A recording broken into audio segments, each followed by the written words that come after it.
IDI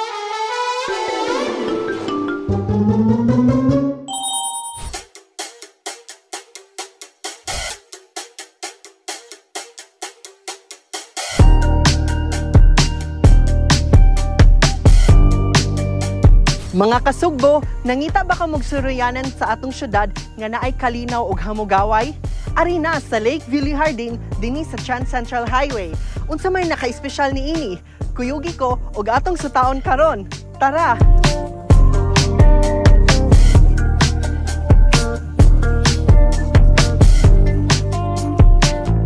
Ang Trans Central Highway sa Sugbo nahimong ilado tungod sa dakong kalambuan nga nahitabo dinhi.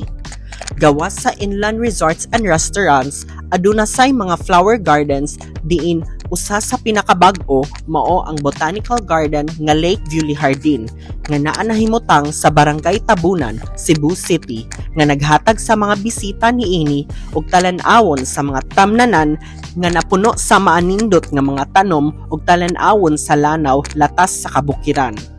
Ang Lake Villehardin nag-soft opening niadtong March 16, 2021 diin ilang giabli sa publiko ang libuan nga mga klase-klase sa buwak ug tanom nga gikalipay sa mga plantita o plantito. Ang usa ka adlaw nga paglibot sa ilang 10 ka hektarya nga tamnanan dili gyud mausik ang paglakaw-lakaw uban sa imong pamilya ug mga minahal sa palibot sa mga botanical nga tamnanan sama sa Lake Villehardin usa sab ka epektibo nga paagi aron mapalig-on ang mga relasyon sa pamilya.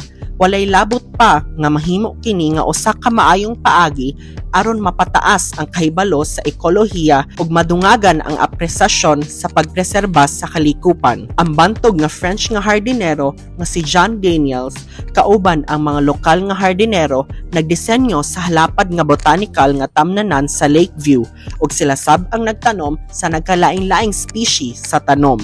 Ang aesthetic vibe sa maong harden perfect kaayo alang sa mga prenup shots ug uban pa. Busa, kung kamo nagplano nga moari, isulob ang imong labing komportable nga sapatos sa pag-hiking aron masuhid ang matag lugar sa tamnanan. Dako kaayo ang area para magpabilin ka sa usa ka lugar. Adunay daghang picnic table nga gibutang sa ilawom sa landong nga dagkong mga kahoy kung gusto nimo mag-relax, maglingaw sa talan-awon o mag-snack o magkape. Gawas sa maanindot nga mga bulak, ang Lake Villehardin nabantog sa Pinoy-anan sa usa ka 12 nga flora and fauna. Kini usa ka maayong lugar nga dadon ang mga bata nga mahilig makakita og ihalas nga mga hayop sa ilang natural nga puy-anan. So kung nangita ka nga mag-recharge samtang nag-drive paingon sa Trans Central Highway, kini ang Botanical Garden nga mahimong maayong lugar alang kanimo. Ang pagsakay sa habal-habal mao ang pinakapaspas nga paagi sa pag-abot sa tamnanan nga nagkantidad lamang og 100 pesos o labaw pa. Timan-i nga ang pampublikong transportation dili magamit sa lugar, mao nga ang best option is to ride a taxi, grab, or a private vehicle. So there you have it mga kasugbo, mo kini ang Lake Hardin nga nahimutang dinhi sa Trans Central Highway. Kuyugi ko kanunay sa pagdiskubre sa Sugbo aron kita makaingon IDI nading ani sa Sugbo. This is Mark. Until next time, back to you Santino Anova.